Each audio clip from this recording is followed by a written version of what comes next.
Chapter 3.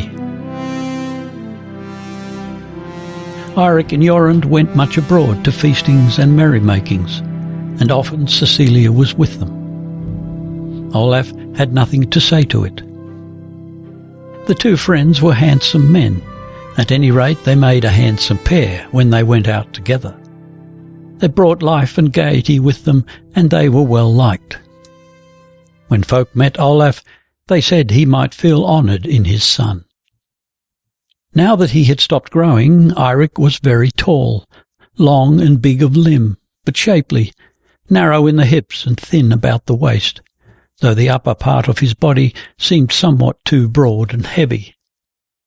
He had grown so broad-shouldered that he stooped a little, so that folk said in jest that he was rather top-heavy, but his head was small in comparison. He had grown very dark of hair and complexion, and he had a long, narrow face. His features were not so handsome. The nose hooked, or rather indented, first between the eyes, and then another dent over the bridge. The mouth was so big and the upper jaw so sharply curved that his great white teeth made one think of a horse's mouth. The long, flat chin lacked roundness. But he had such matchless eyes, said folk. Eirik's eyes were large, light brown, and seemed full of an inner light. And then he had youth, so that he passed for a handsome young man, even if his features might have been better.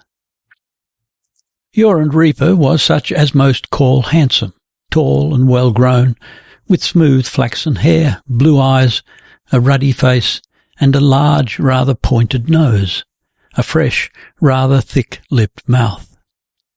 He was quiet and retiring enough among the neighbours here. Eirik was far more winning in his ways. So the one was thought handsome because he was lively, and the other's good looks were held to excuse his being somewhat indolent or haughty. It was this subdued manner of Jorund's that made Olaf like him, so long as he was in the room with him. But if he chanced to think of Jorund Reaper when he no longer had him before his eyes, Olaf felt a profound, obscure ill will toward his son's friend.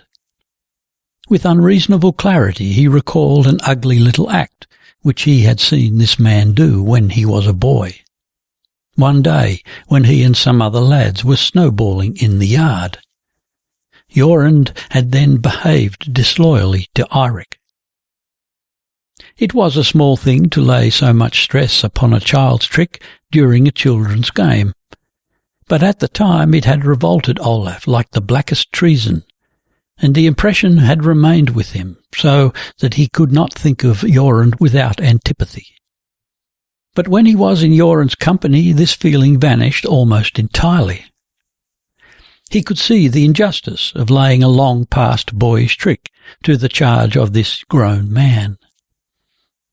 Jorund conducted himself becomingly, was quiet in his manner, looked folk frankly in the face, and never spoke without need. Olaf saw, therefore, that he was unjust in thinking of the young man as though there was something underhand about him, for there was nothing underhand about Jorund Reaper, either in his speech, or in his face, or in his eyes. One day Olaf chanced to hear a scrap of talk between brother and sister.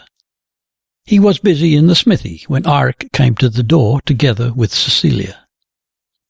They stopped outside. "Every maid would be glad to be married to Jorund Kolbeinsson," said Eirik. "Then it will not be hard for him to find a match." "But how comes it, sister, that you don't like Jorund?" "I never said that I don't like him." "You said so but now, when I asked you."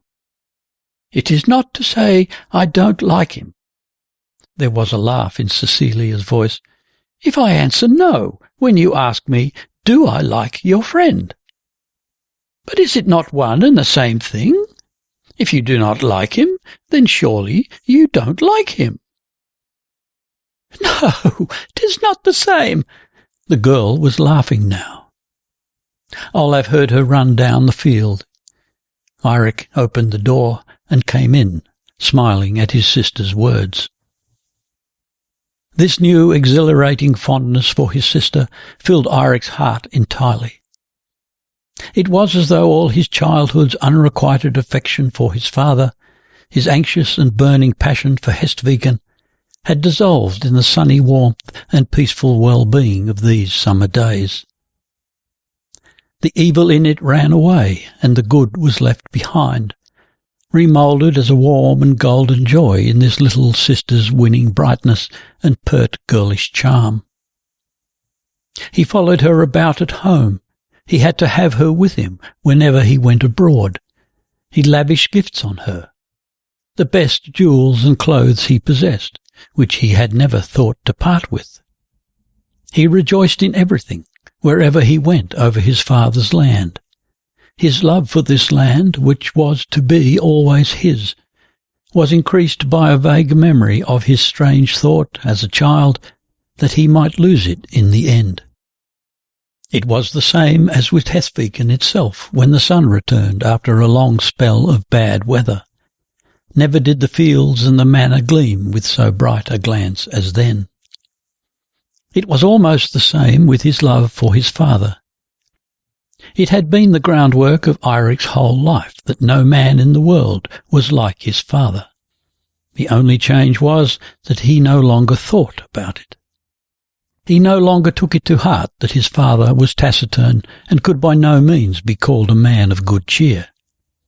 They were now friends in spite of that. Eirik did not see that it harmed anyone if his father was gloomy and cross. He himself had now grown out of the shadow that Olaf cast around him. He took his ease and disported himself in the glory of his own youth. His sister had grown into a winsome maid. He could share his joy in life with her. He had his best friend with him, and the three together enjoyed the happiness that each day brought. Thus it was that he had already half formed the thought which Jorunn spoke, one evening when the two were out fishing in the fjord. "I have been thinking, Eirik, what if we two bound our friendship in a closer tie? Do you think Olaf would receive it well, if I let my kinsfolk ask for the hand of your sister?" "You know right well," replied Eirik gladly. "Father could but esteem so good an offer. And I know no one to whom I would so gladly see her given, dear as I hold her. Never would I advise her betrothal to a lesser man than you. And father sets great store by my advice." No sooner had he said it than Eirik believed his own words. From that time it was a settled matter in Eirik's mind that Jorunn and he were to be brothers-in-law, and unconsciously he began from that moment to regard his friend in a slightly different light.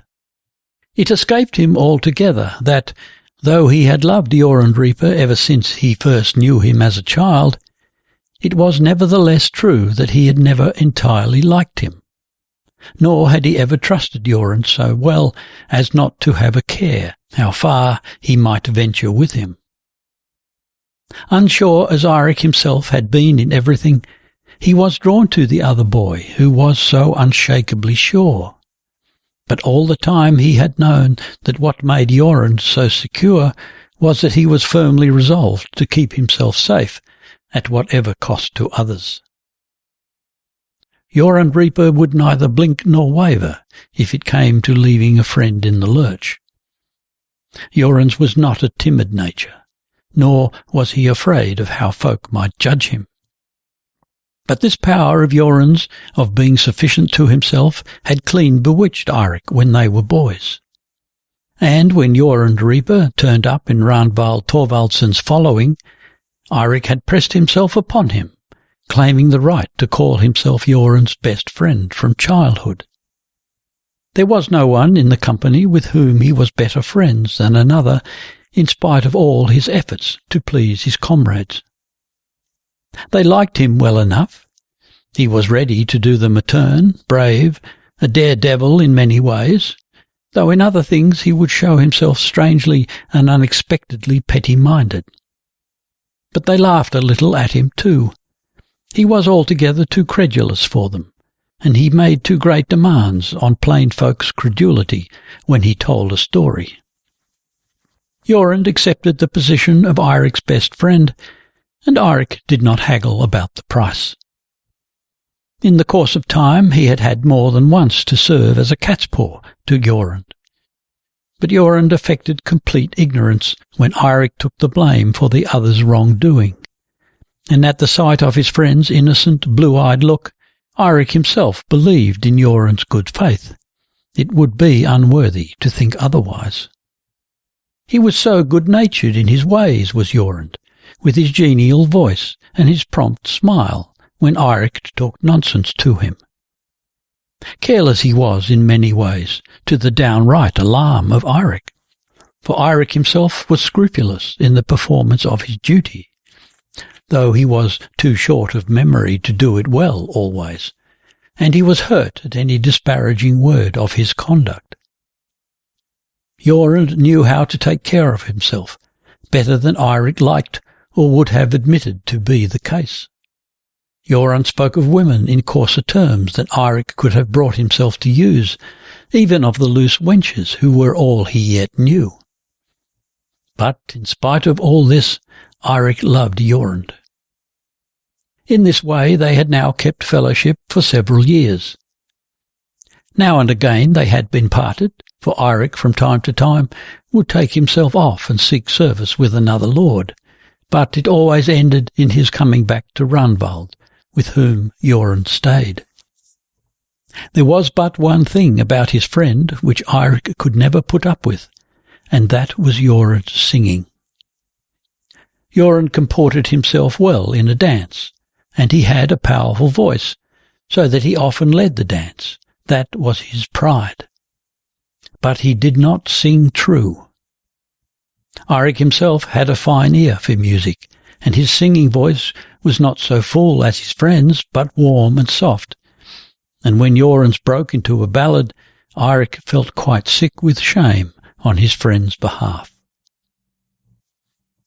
The very next day Eirik told Olaf that Jorund seemed to have thoughts of Cecilia. The two men were walking together across the ridge to Saltviken. Olaf listened to his son in silence and walked on without answering.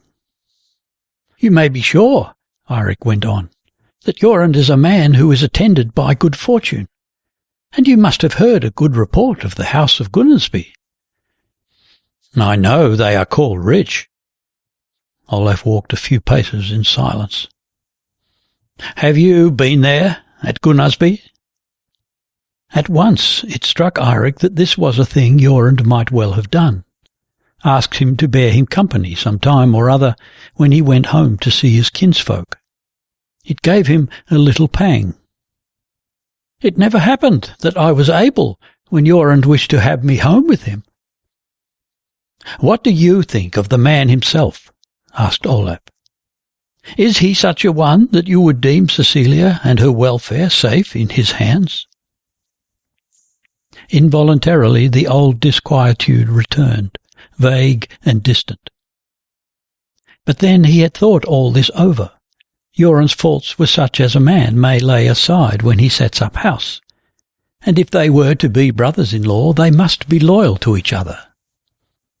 So Eirik answered yes, and began to sing Jorund's praises loudly. Cool-headed he was, good-natured, cheerful, mettlesome. His father had seen that for himself. "Yes, I have seen nothing but good in him."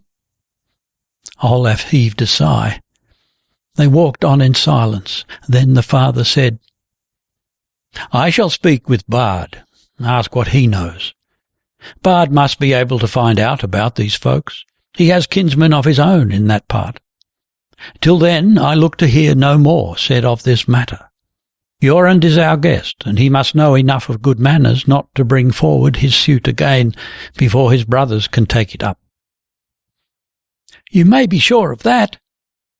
Eirik was at once mortally afraid lest Jorund should upset the whole plan, if he gave any hint of it in speaking to his father, who insisted so strictly that all should proceed in seemly fashion, or that he might scare away Cecilia, if he approached her with the rather rough and aggressive good humour with which Eirik had seen him win the favour of other maids. But Cecilia would not like such ways. He saw that at once. She had been brought up by this father, and she had far too much both of pride and modesty. He would have to speak of this to Jorund. The day before Lawrence Mass, Eirik had been on an errand up the fjord. It was a dead calm as he rode homeward. In the north and east, heat clouds with gleaming edges surged up over the hills. Their reflection darkened the pale blue of the fjord and gave the water a leaden hue, while the patches of sunlight beyond were bright as silver. Eirik rode fast. He had his best coat on and was trying to be home before the storm burst. It was warm, the sun scorched him, and the reflection on the water dazzled his eyes. He looked over his shoulder. Down in the south the sky was clear and blue, and the sea was all a-glitter. Hestviken lay in sunshine. The fields of ripe corn, and those which had already been cut, where the corn stood in stooks among the stubble, showed white amidst all the green. Eirik thought he would have to see to getting in all that was nearly dry in any case. His father and Tor were not at home. He remembered storms that had threshed out the sheaves over the ground. The sky was blue-black over toward Oslo, and the thunder rolled far away. It looked as if perhaps the storm would pass farther north. From the quay, Eirik took the path by the side of the good acre. He leapt the fence, felt the sheaves, and tore off a handful of the white barley, rubbed it between his hands, and stuffed the sweet grains into his mouth. Then he heard someone singing above on the lookout rock, a soft, veiled female voice. It could not be Cecilia. She had no voice for singing. Eirik went up to see. Upon the rock lay a strange young woman. She lay with her back to him, and her face turned toward the sea. Her heavy tresses, dark with wet, were spread over the rock to dry. As she lay resting at full length on her side, with one hip raised, there was something about her which stirred Eirik's senses, so that he came to a standstill, as though he had taken the wrong track. In indolent repose, the woman lay humming to herself as she gazed into the sunlight over the fjord. Then it struck Eirik who she must be. He came toward her. On hearing footsteps on the rock, she turned and rose on her knees. Eirik saw that her figure was full in all its outlines, but without firmness, as though overripe for a young maid, and when she rose to her feet, her movements were heavy and lacked elasticity. She flushed deeply as she looked up at him with a hesitating, evasive look of her great dark eyes, while her hands struggled to throw her heavy dark hair back over her shoulders. Eirik went up to her and gave her his hand. "Have you come home now, Botild? Welcome." She did not return the pressure of his hand, but withdrew hers quickly and shyly. She stood with bent head, looking down, and her voice was toneless and veiled. Eirik felt himself confused and heavy at heart, because he had been so suddenly disquieted at the sight of this girl. Her doubtful attitude, her drooping head, and her hushed voice were enough to warn him that the days of their innocent and carefree life together were gone.